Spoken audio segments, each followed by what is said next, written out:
Assalamu alaikum урматтуу YouTube көрүүчүлөр. Биздин каналдын катталуучулары 25 август 2023 жыл Бишкек шаары банктарды көргөзүп беребиз. Туугандар, Кыргызстан банк азыр бул жерде кандай болуп атат? 1 доллар 88 сом, 1 евро 94 сом 60 тыйын, 1 рубль 92 тыйын, сатуу 95 тыйын.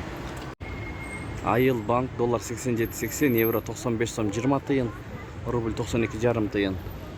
Капитал банк 1 ақш доллары 88 сом, 1 евро 94 сом 40 тыйын, 1 рубль 92 тыйын. Байт түшүм банк доллар 88 сом, евро 94 сом 50 тыйын, рубль 0,922, казак теңгеси 0,13 тыйын.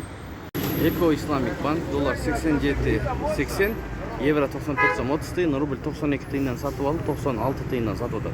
Эко Исламик банк. Бакай банк туугандар доллар 87.90, евро 94 сом 70 тыйын, рубль 92 тыйын, сатуу 95 тыйын, казак теңгеси 0,13 тыйын. Видео жакта карасаңыздар, подсказка бар, обменканы көрөсүздөр туугандар. Ушу менен видеону аяктайбыз. Сак саламатта туруңуздар, видеого лайк басып, каналга катталганды унутпаңыздар. Каналыңызга береке берген болсун. Туугандар, биз Ош базарда жүрөбүз. Тагыраак айтканда, могу Токтогул көчө менен Бейшенелиев көчөлөрүнүн кесилишинде. Бул жер мурун аябай тыгын, машиналар толтура болчу. Мына тазалап атат. Май кызматкерлери жүрөт бул жерде, аябай кенен көчө.